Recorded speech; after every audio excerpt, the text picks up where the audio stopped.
We're here to bring a new type of news show. New insights, new styles, and new topics every day.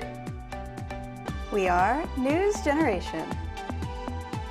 Bringing news just for you. It's Tuesday, July 28th here in Seoul. I'm Isujin, and this is News Generation. Joining us today is Fabio. Happy Tuesday, Happy Sujin. Tuesday. And also Brooke is with us. Hello, great to be here as always. Great to have you. And both are here to speak on behalf of people in their 20s and 30s. We're only on day 2 of the work week, but it's never too early to take a break. And what better way to recharge than at a museum filled with centuries of history and culture? But before we explore what's inside, let's start with the basics. So Fabio, what personally comes to mind when you think of the National Museum of Korea? Well, probably a lot, because I have visited the National Museum of Korea at least 10 times Wow, in my that's a lot. 3 years taking. Wow. So yeah, I've been a lot. In fact, I was there last Sunday with a friend. A true fan. Yeah, because I think it is the perfect afternoon plan, and it is extremely accessible even for foreigners, probably because the entrance is free. And then at the same time, it has some of the country's greatest treasures, and each floor is dedicated to a specific period or theme, and then you see this chronological order that goes from the Paleolithical era to the very well-known dynasties in Korea, such as Silla, Goryeo, or Joseon. I think it's fantastic. Wow, we have the perfect person here with us today. I'm so I guess. excited about today's topic. What about you, Brooke? I am also a big fan of the National Museum of Korea. I've been there many times over the last 10 years. Recently, I was there as a part of KIP. So KIP, for those of you who don't know, it stands for Korea Immigration and Integration Program, and is designed for foreigners like me who are looking to learn more about Korea, the history, law, culture, social issues, everything, in order to become a permanent resident or to become naturalized.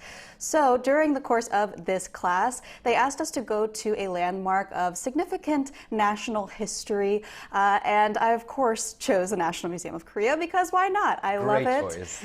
So I had to go there and write a report, and it was very easy for me because every time you go there, you just discover something new. I always bring my friends and family there, and there's a little something for everyone. If you like to see how people used to live, they actually have a replica of the ancient living quarters that you can walk through. It's so fascinating. If you're a fashionista and you like seeing what people used to wear, they have a whole section full of jewelry, accessories, crowns, even the shoes they used to wear. So there's just a lot of variety, and there's always going to be something that sparks your interest. I mean, there's so much to see, so I can see why you visited 10 times. Yeah, there's a lot to see. Exactly. And I think that's what makes a museum so special. It can be both a first-time tourist destination and a place you keep returning to. So we're going to talk more about this, but first, let's take a look at the screen.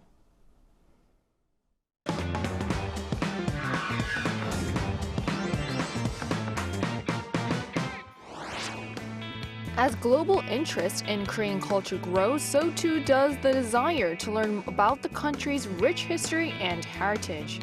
And that's helping drive record-breaking visitor numbers at the National Museum of Korea. Today on News Generation, we explore why it's become a must-visit destination, especially for younger travelers, highlight some of its most popular experiences, and share our own tips for making the most of your visit. Just as we saw in a video, the National Museum of Korea has become much more than a place to view artifacts. It's increasingly become a cultural destination in its own right, attracting visitors from around the world. And we've seen a lot of media reports about how popular it has become. So can you tell us just how popular has the museum become? Well, extremely popular. Over the past few years, the National Museum of Korea has steadily attracted attention from around the world, and last year alone, it surpassed 6.5 million visitors, ranking 3rd in the world in terms of visitor numbers, which is quite impressive. If we take a look at the screen, we can see that despite the very impressive numbers from last year, the overall number of visits has increased significantly when comparing the first half of each year. The museum welcomed 2.72 million visitors during the first half of last year, while this year that number has increased by 40%, reaching 3.8 million visitors. So it looks like the museum is already on track to set another record this year and surpass the 6.5 million visitors it welcomed last year. But another thing that is the talk of the town, everyone is talking about it, is the high quality of the merchandise. Right. Yes. We can see in the screen that the merchandise brand called Mute had total sales of $7.6 million in the first half of last year. year. While this year, they actually saw a 90% increase, reaching $15 million in revenue. And if you ask me, I think there is a pretty clear reason about why this is happening, because the designs of these merchandise products are astonishingly beautiful. They're beautiful, yes. And I am their first customer. Like, I am completely into it. I can't resist ever. I could never walk by that gift shop. You have to go in and get something. And there's such a long line to get to that gift shop too these days. There's so many people who want to get those goods. Have you bought any? Oh, every time I go, I always get like a something. keyring or Me like too. a notebook, whatever it is. I guess you have contributed to that 90% jump. So those numbers are impressive, and it's interesting that the museum's popularity isn't just about what's inside the galleries. Even its merchandise has become a major attraction, especially among younger visitors. And that growing popularity seems to be extending well beyond Korea. So what's drawing so many international visitors to the museum these days, Brooke? Well, we talk about Hallyu, right, the Korean wave, a lot on NewsGen, and that has increased people's interest in Korea in general. People fall in love with K-pop and K-dramas, K-food, K-beauty. So naturally, they start to get more curious about the country that these products are coming from. What is the origin? What are the traditions? And so as they naturally get curious, they come here, and the museum is really the best place to start if you want to learn about Korea as a country. It has such a long and rich history. And of course, it helps that the admission to this place, like Fabio said, completely free, which when you go there, you're going to be amazed, because it's not just one day that you could spend there. You could spend a week there and still not see everything. So to be able to go somewhere of that scale and that kind of grandeur and not have to pay anything, it's just a really incredible place to go. And so because of that, international visitors have been really loving the museum. In fact, according to a recent survey, 92% of international visitors said they'd like to come back. And this is the really amazing number. 41% even said that the museum itself would be a reason to visit Korea again. Wow. And so the museum has seen a huge jump in overseas visitors this year, with foreign attendance increasing by nearly 70% compared to last year. And to me, I think that's a sign that, again, this museum has become a destination in its own right. It's not just a stop on your itinerary. People are coming here for this museum, which is remarkable. And that's also a really significant number, especially also the fact that some visitors say the museum itself is a reason to come back to Korea. So what exactly then is making the National Museum of Korea so appealing to visitors from around the world? To find out more about this, we're going to speak with one of its curators. And that conversation will take place right after break, so don't go anywhere.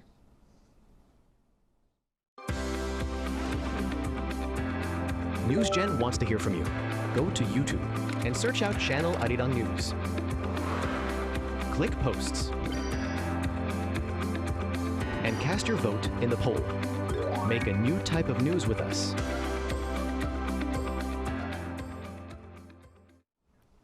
We're joined now by Chae-Hyun, an associate curator at the National Museum of Korea. Hello, thank you so much for connecting with us today. Hi, I'm Chae-Hyun, and I'm in charge of media and public relations at the National Museum of Korea. Right, thank you so much for joining us today. We're really excited to talk to you about this phenomenon. So why has the National Museum become so popular with younger visitors, and how will the museum keep the momentum going? As you mentioned before, last year we welcomed more than 6.5 million visitors, making us the third most visited museum in the world after the Louvre and the Vatican museums. One reason is that visitors can enjoy a wide variety of experiences in one place. Each year, we present about 4 special exhibitions that showcase Korean heritage alongside culture from around the world. Recent exhibitions, including our admired Lee Sun-shin and From Impressionism to Early Modernism, attracted particularly strong public interest. We've also created experiences that go beyond the traditional museum gallery. The Room of Quiet Contemplation offers a peaceful space to appreciate our 2 pensive Bodhisattva statues. In the Room of Senses, visitors can experience the sound of the sacred bell of Great King Seongdeok through video, sound, and vibration.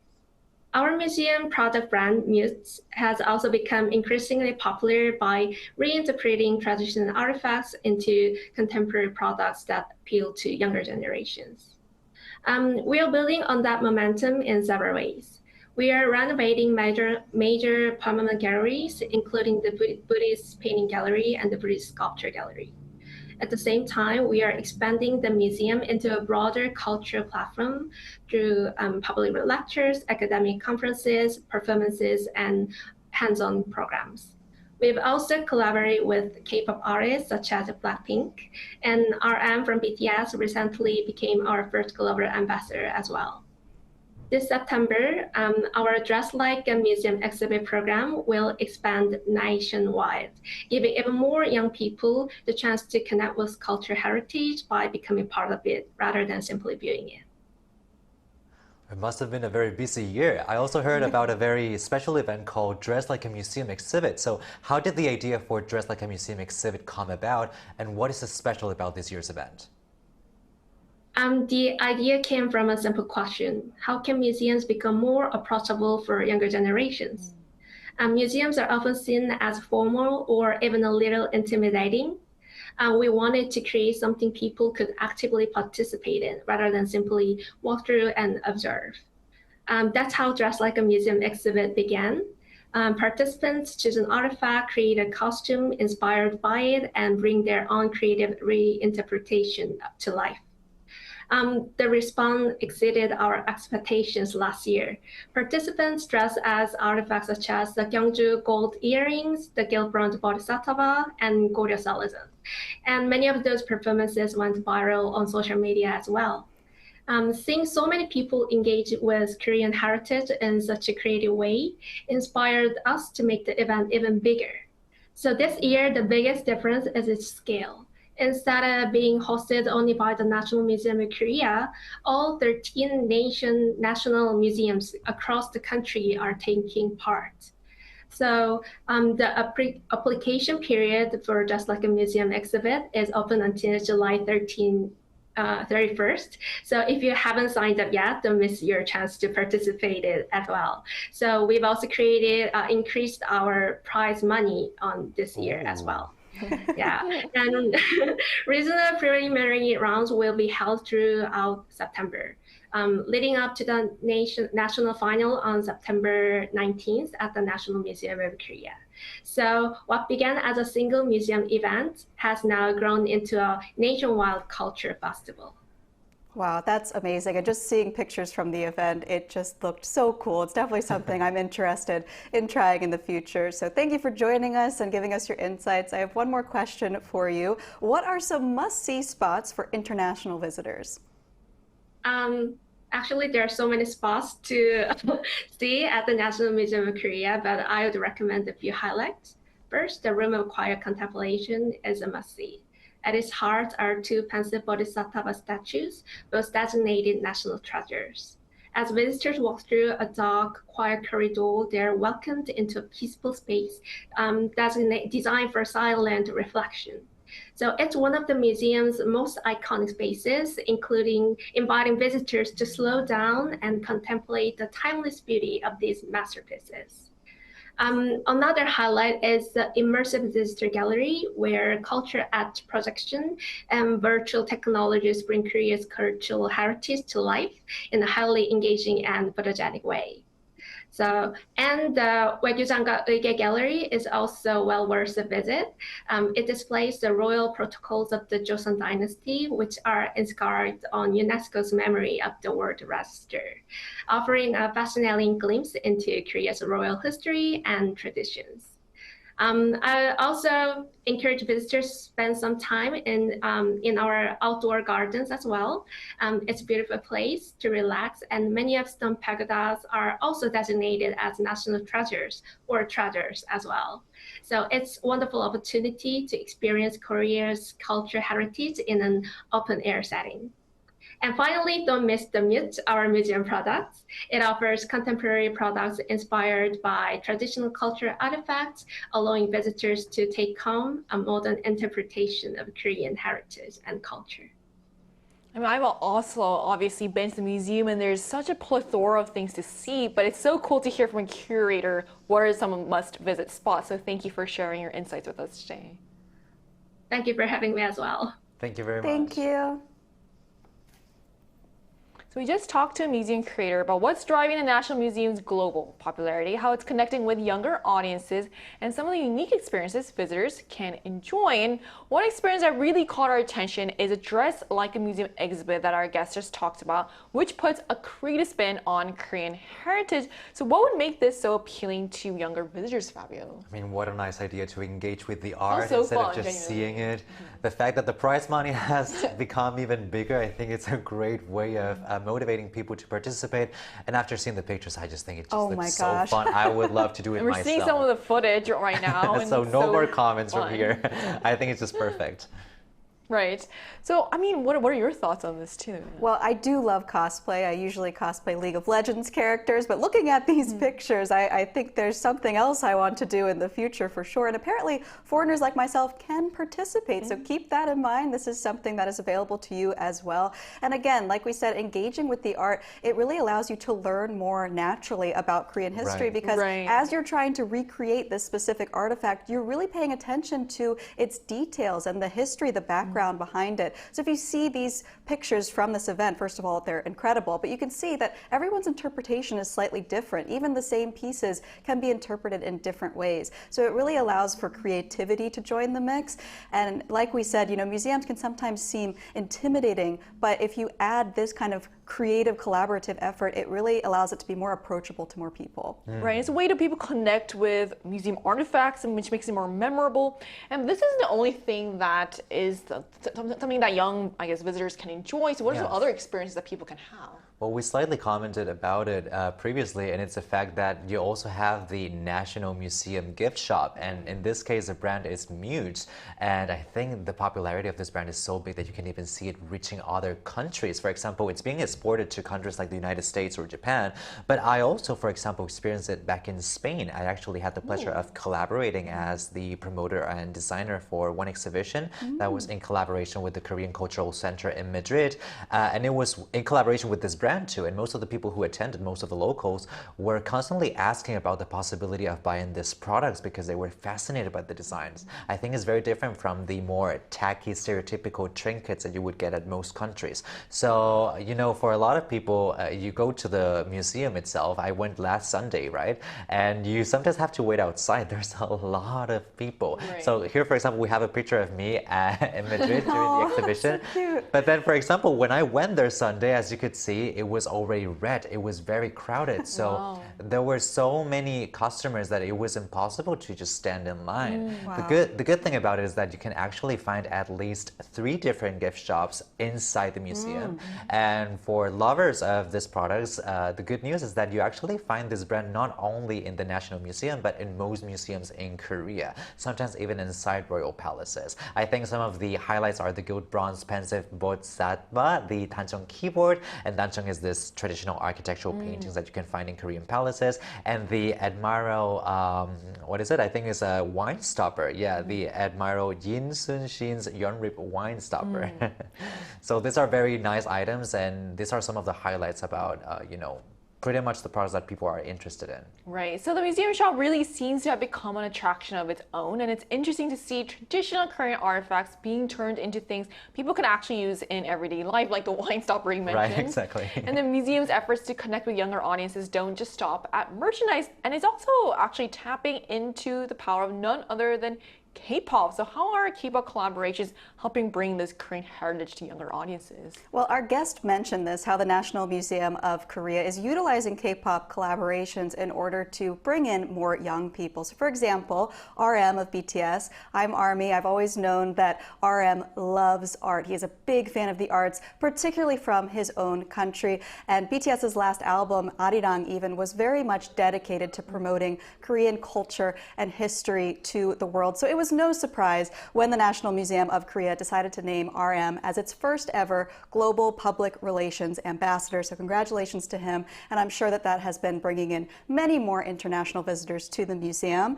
She also mentioned Blackpink. So this is another very fun example. They are offering an audio guide, and this is narrated by each of the members in their own native languages. Oh, that is so cool. Yeah, it's very, very cool. People are really interested in it. They're narrating for 8 key cultural cultural artifacts, and they're available through on-site QR codes. And this is actually available until July 31st, so it's not yet over. If you haven't seen it yet, you can still visit. This is in celebration of Blackpink's third mini album, Deadline. Now, again, thinking about all of these examples, even if someone just visits the museum because they're a fan of BTS or they're a fan of Blackpink, that's still getting them in the door. It's still getting the ball rolling and getting them curious about history. And I'm telling you, as soon as you step foot inside that museum, you just can't help but love it. You can't help but enjoy learning about Korea. Right, so the National Museum of Korea is clearly more than a place to look at artifacts. It's becoming a destination in its own right. From immersive events and creative merchandise to K-pop collaborations, there are more ways than ever to connect with Korea's heritage. So whether you're a first-time visitor or a long-time fan, there's always something new to discover.